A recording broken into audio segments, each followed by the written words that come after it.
Carolyn, it's Janet. This is Samson. I went outside earlier, but the wind is just howling, so I'm not going to use the real horse. I'm going to use Samson today for our demonstration. First thing, anyway, how to hold the light was one of the things you mentioned. Straight on for the most part, and holding on and pushing in a bit is the way to do that. On these flexor tendons back here, you've got one that lies underneath, so you can go on the sides also here on either side to make sure that you get both of it. We're going to include down here below the fetlock joint now. We're going to try and just use your light all through here, holding for the 10 seconds, making sure you flush all that area, and also coming around here, coronet band, and doing that. You can also come up and get this extensor tendon here, and we've also got a suspensory ligament that runs right in here that should be.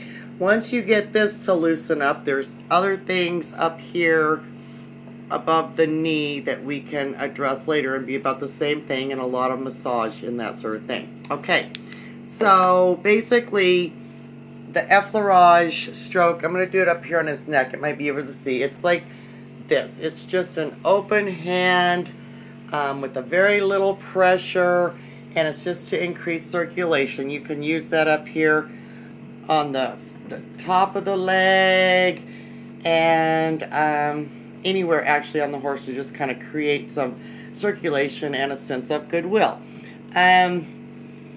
The friction. Okay, friction stroke. I'm going to work down here on these flexor tendons because you're going to do a lot of work down here. But friction stroke can be used with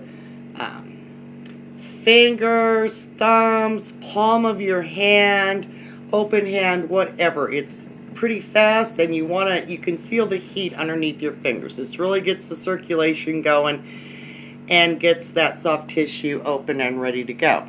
Cupping is with your hand like this. Let's see if I can see this here. Here we go. Cupping. This would be like the cupping action.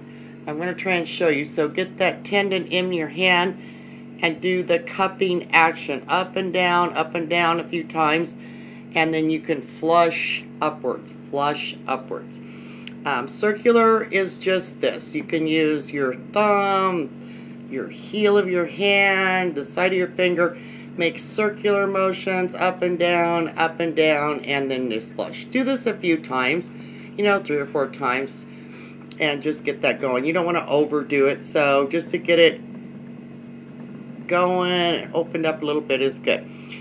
Pinching, we did that. Cupping, pinching would be usually for some of the smaller ones, smaller than here, but you can do that on any of them, and over here on this suspensory ligament and anywhere. And then you're flushing, flush upwards with the palm of your hand, fingers, or whatever. Like I said, I want you to start working more down in here now. Do this that you're doing up to the knee, and then start including. You can really get down here in this hollow and really push up and get your light way up in there.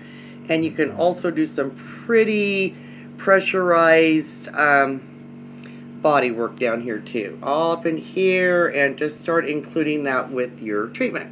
All right, I hope this helps. Let me know and we'll just keep going. Good.